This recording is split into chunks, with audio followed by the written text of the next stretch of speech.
Shareholder activism isn't new, but how activists approach a board and how that board responds has changed. Corporate partners Steve Williams and Jeff Marell join me to discuss recent developments in activism. And Jeff, generally speaking, how has activism changed? I think the theme today is one of operational activism. You see dissident or unhappy stockholders not merely lambasting the management or the company's business plan, but putting forth their own ideas of what the company should be doing and being well thought out, well planned out, and really having an agenda for what the company ought to be doing. Steve, poison pills are traditional defense, but what's changed in how boards adopt that response?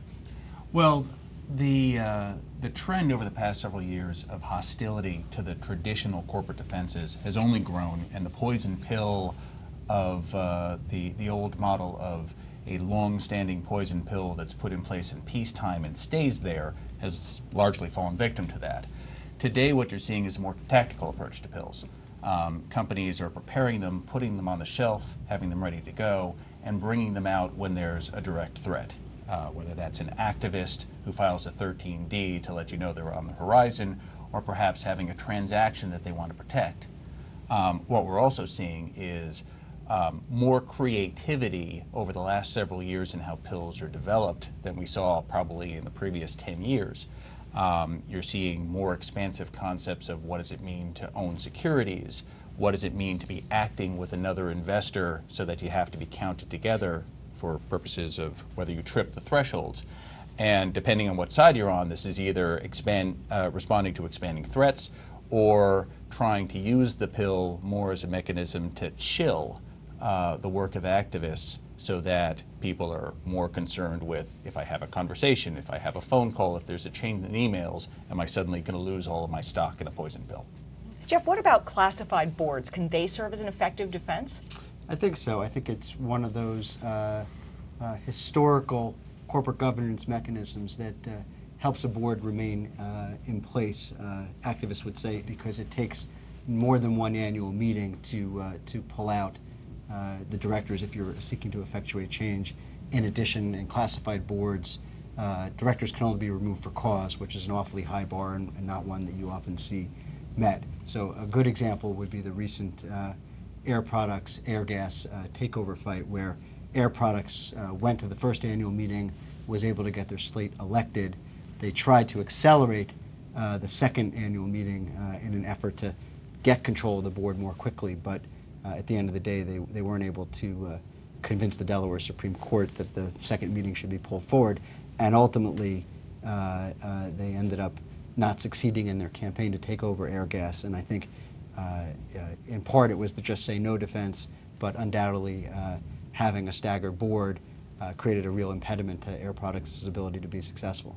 And we're seeing that the classified board is another area where particularly activist shareholders are targeting companies to lobby them to have shareholder proposals to drop their classified boards. That's really gaining traction with a lot of companies, and so I think that's where we're going to see a lot of pressure in the coming years of more and more companies dropping that as another one of the articles in their arsenal. You know, SEC Rule 14a-8 got a lot of attention, but are shareholder activists using it, and if so, to what effect? Well, if you'd make the distinction between activist investors who are building up stakes, really working with management, maybe putting people on a board, maybe trying to make fundamental change, I don't know that those groups are going to be as interested in 14a-8. They generally are investing a lot of money, they're putting a lot of money in play. There's less of a need to appear on a company's proxy statement and have that financial benefit of having the company bear some of the weight. But there is a huge amount of, I'd call them activist shareholders out there.